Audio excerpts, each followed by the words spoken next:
La fábrica Singer, un imperio mecánico que llegó a dominar el 80% del mercado mundial.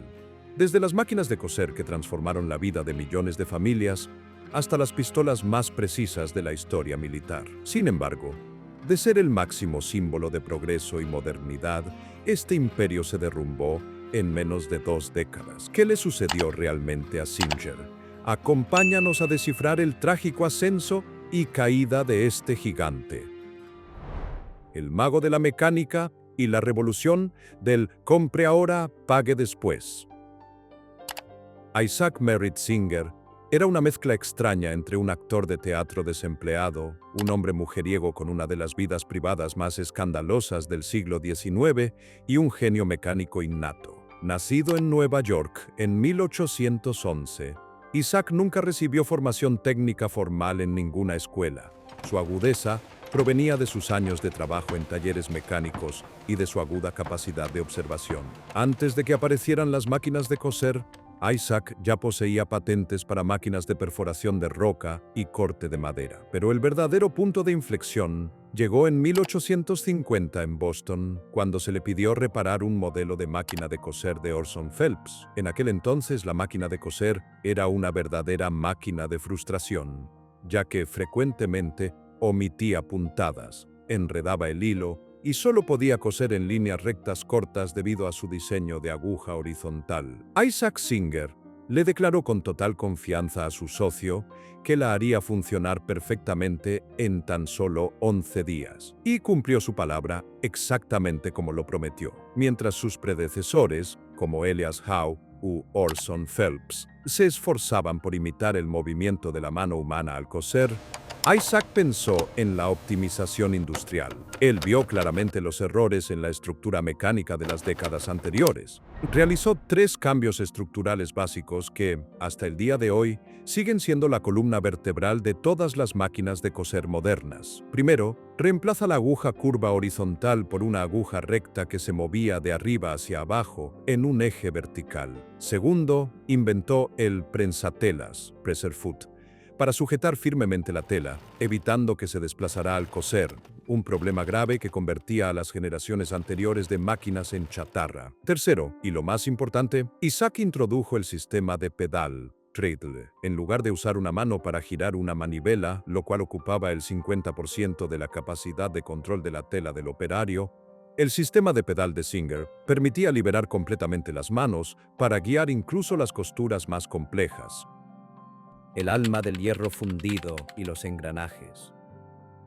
Al mirar profundamente en el interior de una máquina Singer de las primeras épocas, se descubre una maravilla de la metalurgia de aquel tiempo. Todo el cuerpo de la máquina y el sistema de transmisión principal estaban fabricados en hierro fundido, hierro colado, un material pesado, duradero y con una excelente capacidad para eliminar las vibraciones. En una era donde el acero de alta calidad todavía era raro y costoso, Singer utilizó tecnología de fundición en arena para crear estructuras con una precisión asombrosa. El sistema de transmisión de Singer era una sinfonía de engranajes planetarios y cigüeñales. La fuerza del pedal se transmitía a través de un gran volante de inercia mediante una correa de cuero y luego se transformaba en el movimiento rotatorio del eje principal. Allí, un mecanismo de leva excéntrica convertía el giro en un movimiento lineal de subida y bajada de la barra de la aguja con una frecuencia absolutamente regular. El punto más refinado era la coordinación entre la aguja y la lanzadera. La lanzadera de Singer se movía en una trayectoria oscilante precisa hasta la décima de milímetro debajo de la placa de aguja para atrapar el bucle de hilo de la aguja, formando la puntada de seguridad. La durabilidad de estos engranajes es tan grande que muchas máquinas fabricadas en la década de 1860 todavía pueden funcionar suavemente después de más de 150 años si se lubrican correctamente. Esa es la calidad de hierro y cobre, que obliga a cualquiera a admirar las técnicas de fabricación del siglo XIX. La revolución financiera, pago a plazos. En 1856, Singer se enfrentó a un dilema económico difícil.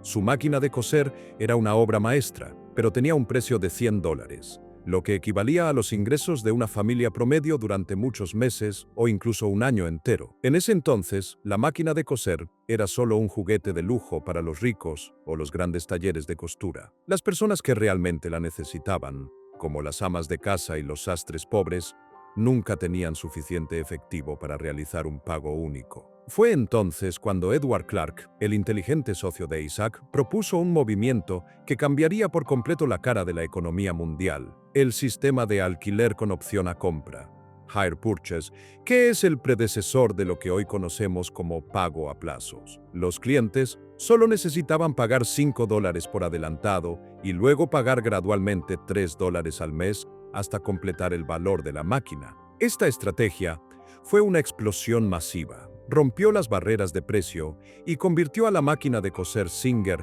en el primer bien de consumo duradero del mundo en venderse mediante crédito. Singer ya no solo vendía una herramienta mecánica, estaban vendiendo una oportunidad para enriquecerse a las mujeres pobres. Con una máquina de coser comprada a plazos, una mujer podía aceptar trabajos adicionales en su hogar, ganando dinero para pagar la deuda de la propia máquina y mejorar el nivel de vida de su familia. Este fue un ciclo económico perfecto que ayudó a Singer a expandirse a la velocidad de la luz, convirtiéndose en la primera empresa multinacional de los Estados Unidos. El éxito inicial de Singer es una prueba de que cuando la ingeniería de alto nivel se combina con un pensamiento financiero innovador, se forma un imperio. Bajo la dirección de Isaac y Edward, Singer pasó de ser un pequeño taller mecánico a convertirse en un símbolo global, sentando las bases para las fábricas gigantescas que se explorarán más adelante. ¿Les sorprende saber que las compras a plazos se originaron con una máquina de coser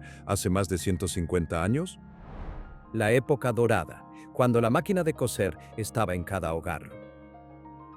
En 1871, cuando la demanda de consumo de máquinas de coser superó todas las previsiones más optimistas, Singer decidió construir la fábrica de producción de un solo producto más grande del mundo en Elizabethport, Nueva Jersey. Esta ubicación estaba situada justo en la puerta de entrada al comercio, donde convergían las rutas fluviales vitales y el sistema ferroviario interestatal. La capacidad de importar materias primas y exportar productos terminados a todo Estados Unidos, así como a otros continentes, se optimizó hasta un nivel absoluto. Inaugurada en 1872, Elizabethport redefinió el concepto de una zona industrial. En una era en la que la mayoría de los talleres de producción todavía dependían de proveedores externos, Singer eligió el camino de la autosuficiencia total. Al entrar en Elizabethport, se podía ver una ciudad dentro de la ciudad. No compraban componentes metálicos del exterior.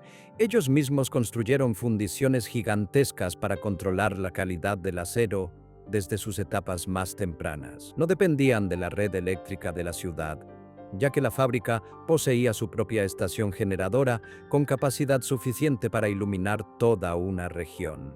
Especialmente para resolver el problema del transporte interno entre los talleres que abarcaban decenas de acres, Singer instaló millas de vías férreas propias dentro del recinto de la fábrica. Estos trenes internos funcionaban continuamente, transportando piezas de acero, carcasas de madera y productos terminados, creando una máquina operativa que nunca dormía. Las cifras que hablan. A mediados de la década de 1880, con un ejército de 3.000 trabajadores calificados, esta fábrica producía de 6.000 a 7.000 máquinas por semana. Para que se lo imagine, cada pocos minutos, una máquina de coser completa salía de la línea de producción.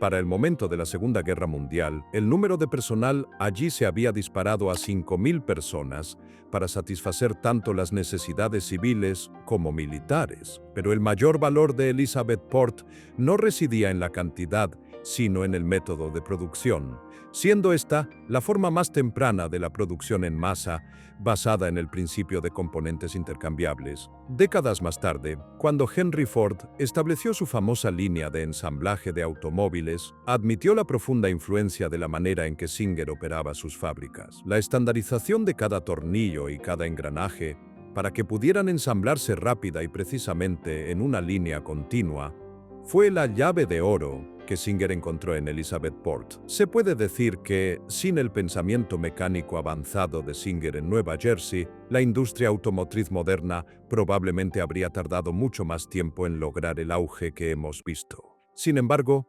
detrás de las cifras que bailaban en los libros de contabilidad estaba el aliento agotador del ejército de miles de trabajadores. La precisión de cada engranaje de hierro fundido se pagaba con el desgaste de la salud humana. En las gigantescas salas de los talleres, los trabajadores tenían que esforzarse al máximo en turnos que duraban de 10 a 12 horas al día. La atmósfera en Elizabethport siempre estaba saturada de polvo metálico de los talleres de fresado y el ruido ensordecedor de miles de prensas funcionando al mismo tiempo. En aquel tiempo, la protección laboral era un concepto de lujo. Decisión de emigrar.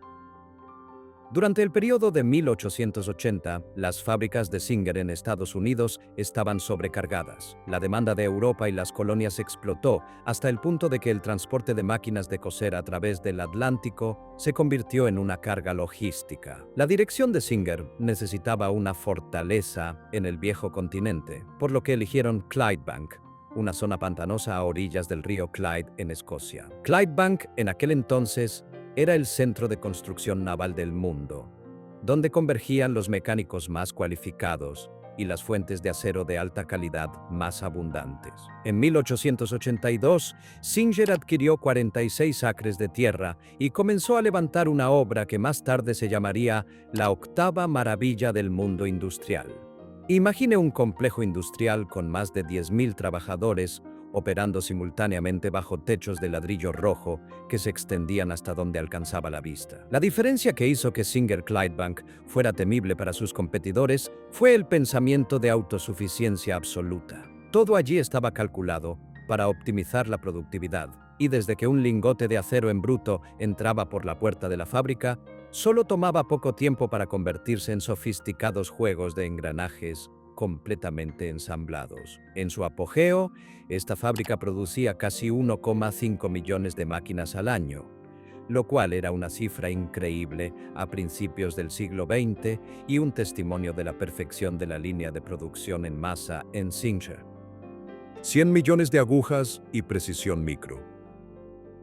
En una máquina de coser, la aguja es la pieza que soporta la mayor presión, moviéndose a una velocidad de miles de pulsaciones por minuto y requiriendo una dureza y un pulido superficial perfectos para no romper el hilo. En Clydebank, Singer tenía un taller separado solo para producir agujas, donde cada año nacían más de 100 millones de agujas, con un proceso de control de calidad extremadamente estricto. El acero era estirado en frío, pulido con polvo de diamante y endurecido en hornos de tratamiento térmico controlados rigurosamente. La sofisticación también residía en el sistema de engranajes planetarios dentro de la máquina. Para asegurar que millones de máquinas funcionaran de manera idéntica, Singer aplicó el sistema de estandarización de componentes. Se podía tomar un engranaje de una máquina fabricada en 1900 e instalarlo perfectamente en una máquina fabricada en 1920. Para lograr esto, el sistema de máquinas herramienta en Clydebank debía operar con un margen de error mínimo, generalmente medido en unidades de milésimas de pulgada, siendo este el ADN mecánico que ayudó a Singer a mantener su posición única. Torre del reloj Singer, el corazón de Escocia. Si hubiera que elegir un símbolo para el poder de Singer, sería sin duda la torre del reloj de la fábrica de Clydebank. Terminada en 1885, esta era la torre del reloj de 4 caras más grande del mundo en aquel tiempo, superando incluso al Big Ben de Londres. Con un diámetro de esfera de hasta 8 metros, esta torre era tan alta que los marineros en el río Clyde, a decenas de millas de distancia, todavía podían usarla para orientarse. Para la población local, el sonido de las campanas y la presencia de esta torre eran el latido de toda la región. Cuando el reloj marcaba la hora de entrada al turno, decenas de miles de trabajadores acudían a la fábrica como una marea, y cuando marcaba la hora de salida, toda la ciudad de Clydebank parecía despertar. La torre del reloj Singer fue el símbolo de la estabilidad, de un trabajo de por vida y de una prosperidad inamovible. Posición dominante, 80% de cuota de mercado y una red global. el poder de la fábrica de Clydebank creó un arma económica terrible. Gracias a la capacidad de producir en masa con costos bajos pero calidad superior, Singer aplastó a la mayoría de los competidores pequeños. Para 1913, de cada 10 máquinas de coser vendidas globalmente, hasta 8 llevaban la marca Singer. Establecieron una red de ventas y servicio postventa en todas partes, desde las metrópolis de Nueva York hasta las aldeas remotas de Asia. En cualquier lugar donde apareciera Singer, estaba presente el personal mecánico capacitado sistemáticamente en la propia fábrica de Clydebank, trayendo consigo componentes originales y técnicas de reparación precisas. Singer prometía que la máquina que comprara hoy recibiría soporte técnico para siempre. Fue la combinación entre la producción a gran escala y la red de postventa desde la raíz lo que convirtió a Singer en el primer imperio multinacional real en la historia de la humanidad. En los primeros años del siglo XX,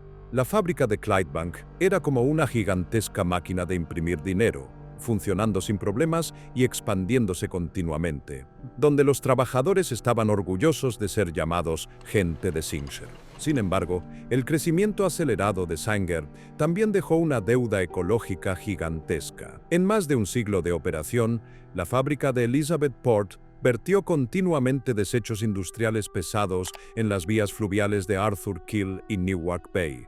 La cantidad de petróleo, plomo y productos químicos tóxicos del proceso de fundición de acero o galvanoplastia se filtró profundamente en el suelo y las fuentes de agua, asfixiando silenciosamente el ecosistema local. La capa de lodo en el fondo de Newark Bay sigue siendo hoy en día un gigantesco almacén de toxinas, convirtiendo esta área en uno de los puntos de contaminación más graves de Estados Unidos. ¿Todavía conserva su familia alguna máquina de coser Singer antigua? Deje su historia en la sección de comentarios abajo para discutir juntos. De la aguja al campo de batalla, cuando Singer entró en la guerra. En septiembre de 1939, cuando las divisiones Panzer de la Alemania nazi cruzaron la frontera de Polonia, el rugido de los motores y el silbido de los proyectiles de artillería pusieron fin de manera permanente a la glamorosa era del consumo de la década de 1930. El mundo ya no tenía espacio para las faldas de seda o los bordados refinados. Estalló una guerra total, donde la fuerza de una nación ya no se medía por el índice del PIB o la prosperidad del mercado de valores, sino por la producción de acero, la cantidad de cañones y la velocidad de salida de los suministros militares. Para un imperio que poseía una red de fábricas gigantescas que se extendían desde Estados Unidos hasta Gran Bretaña como Singer, permanecer fuera de la guerra era una imposibilidad tanto política como económica. Sin embargo, pocos imaginaban que aquellas manos acostumbradas únicamente a ajustar agujas delgadas serían las mismas que fabricarían algunas de las armas letales más precisas de la historia. De la aguja a la potencia de fuego.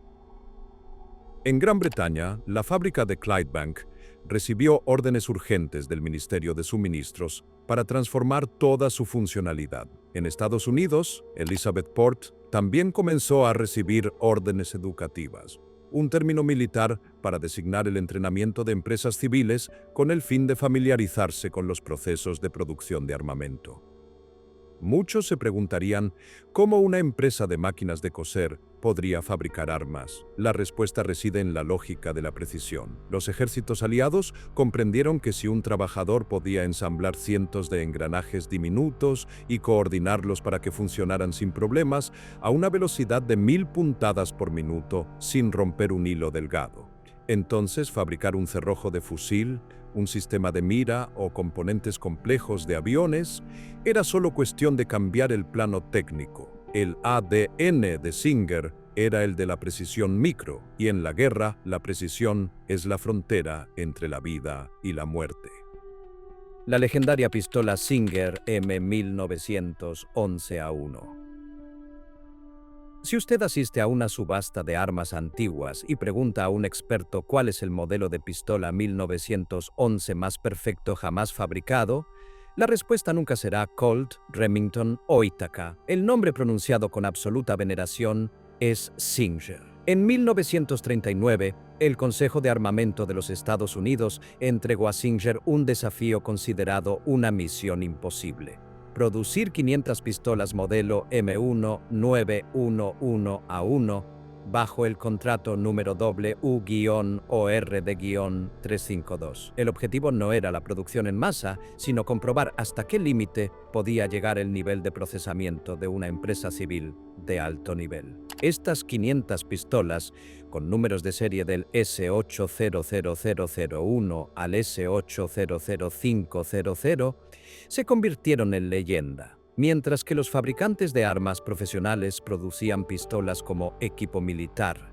aceptando ciertos márgenes de error para acelerar el ensamblaje, los mecánicos de Singer abordaron la pistola como una obra maestra mecánica. Cada detalle de acero fue pulido a mano con polvo de diamante. El proceso de endurecimiento del acero de Singer permitió que el armazón alcanzara una dureza perfecta sin volverse quebradizo, creando un acabado azulado profundo y suave hasta un nivel increíble. La holgura entre las piezas era casi nula, brindando una sensación de funcionamiento tan sólida como la de un reloj suizo. Tras completar estas 500 pistolas modelo, el ejército de Estados Unidos quedó asombrado por su calidad, pero decidió transferir a Singer a proyectos aún más difíciles porque la habilidad de sus mecánicos era demasiado lujosa solo para fabricar pistolas. Entregaron todos los moldes y maquinaria a Remington Rand, y precisamente esa escasez absoluta y calidad suprema convirtieron a la pistola Singer en un tesoro cuyo valor actual supera frecuentemente los $200,000. Computadoras mecánicas y sistemas de control de fuego. La verdadera misión de Singer en la guerra fue fabricar dispositivos ante los cuales incluso fabricantes de armas famosos se daban por vencidos: los sistemas de control de fuego y los telémetros para la artillería. En una era sin chips electrónicos, estas eran las computadoras mecánicas más complejas del planeta, consistentes en cajas con miles de engranajes planetarios, levas excéntricas y sistemas de lentes ópticas. Su tarea era calcular la trayectoria balística, la velocidad del viento y la caída de la bala basándose en los giros de una manivela.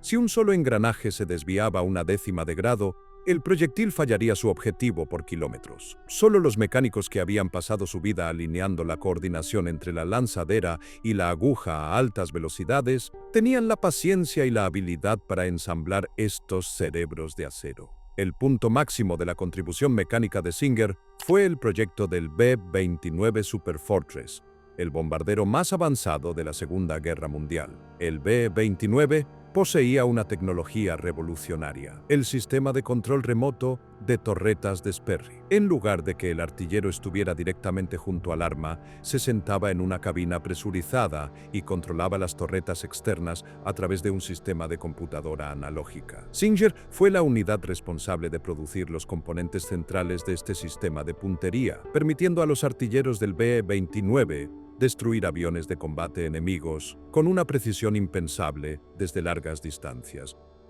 La noche de terror, el Blitz de Clydebank. Su inmensa contribución a los aliados convirtió a la fábrica Singer en un objetivo prioritario para el Tercer Reich.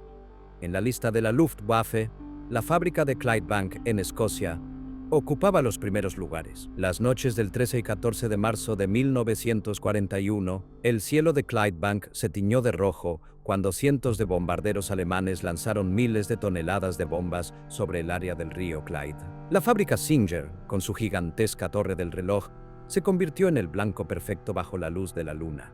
Este bombardeo fue un desastre horroroso, pues las bombas impactaron en los talleres de carpintería que albergaban millones de metros cúbicos de madera seca para las carcasas de las máquinas de coser. El incendio fue tan potente que creó una columna de fuego visible desde decenas de millas de distancia, iluminando el cielo para las siguientes oleadas de aviones. Más de 1,000 trabajadores y residentes locales murieron en esas 2 noches fatídicas. La fábrica sufrió daños severos, con techos de vidrio destrozados y líneas de producción sepultadas bajo los escombros. Sin embargo, en cuanto terminó la sirena de alarma y antes de que el humo se disipara, los trabajadores sobrevivientes regresaron a la fábrica para limpiar los vidrios y reparar la maquinaria. En pocas semanas, el sonido de los martillos volvió a escucharse mientras producían rifles Lee Enfield y componentes de aviones bajo techos perforados, desafiando el frío de Escocia. La torre del reloj de Singer,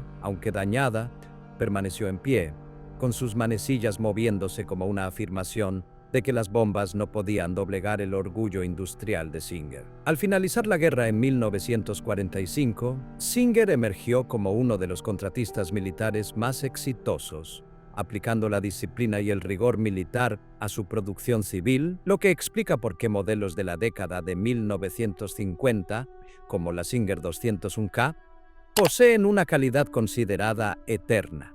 ¿Qué opinas sobre la importancia de las personas en el éxito de Singer? Comparte tu opinión en los comentarios. La última puntada, el declive de una gran dinastía. En la década de 1950, Singer se había convertido en un ícono cultural mundial. Las máquinas de coser de hierro fundido, de un negro brillante, pesadas y duraderas como tanques, se habían convertido en el estándar de oro indiscutible. Sin embargo, este éxito brillante sembró las semillas de una complacencia fatal. La dirección de Singer en Nueva York creía que el mundo siempre necesitaría máquinas indestructibles que duraran 100 años, pero la realidad demostró que estaban equivocados. Mientras Singer se deleitaba con su gloria pasada desde las cenizas de la Segunda Guerra Mundial, competidores japoneses como Brother y Yanome lanzaron un ataque total con una filosofía completamente nueva. Los japoneses no intentaron fabricar máquinas que pasaran de generación en generación, sino que comprendieron la psicología de la mujer moderna. Necesitaban máquinas más ligeras para facilitar el movimiento, más versátiles para dar rienda suelta a la creatividad y, sobre todo, baratas. Singer se mantuvo fiel a los cuerpos de hierro pesado,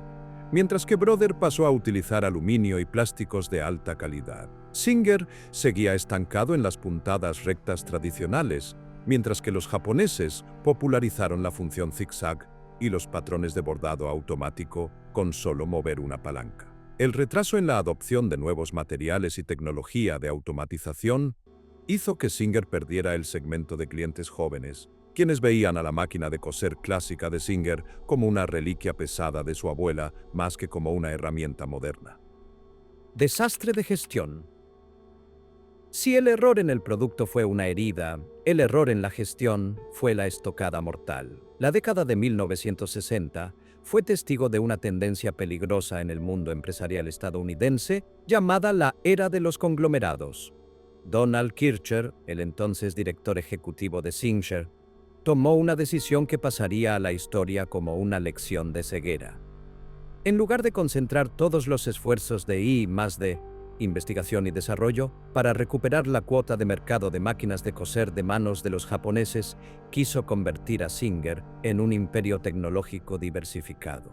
Miles de millones de dólares en beneficios del sector de las máquinas de coser se esfumaron en adquisiciones arriesgadas. Singer invirtió dinero en el sector aeroespacial, el diseño de ordenadores y equipos de oficina, mediante la adquisición de empresas como Freedom, Link Aviation y General Precision. Singer entró en áreas donde no tenía un ADN central. No podían competir contra IBM en informática ni contra Boeing en aviación, mientras los mejores ingenieros de Singer estaban absortos en proyectos visionarios pero poco realistas.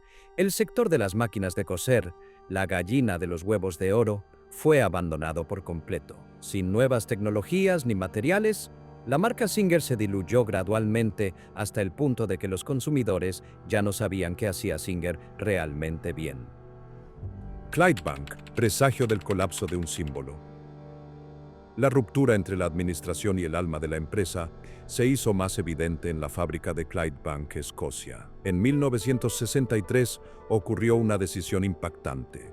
Singer derribó la legendaria Torre del Reloj, el símbolo del poder industrial de la región de Clydebank, para construir naves industriales más modernas. Este fue un error simbólico y psicológico extremadamente grave. Para los trabajadores y la comunidad local, la Torre del Reloj era el corazón y el orgullo. Su demolición fue como una declaración de que Singer ya no valoraba las tradiciones que habían forjado su nombre.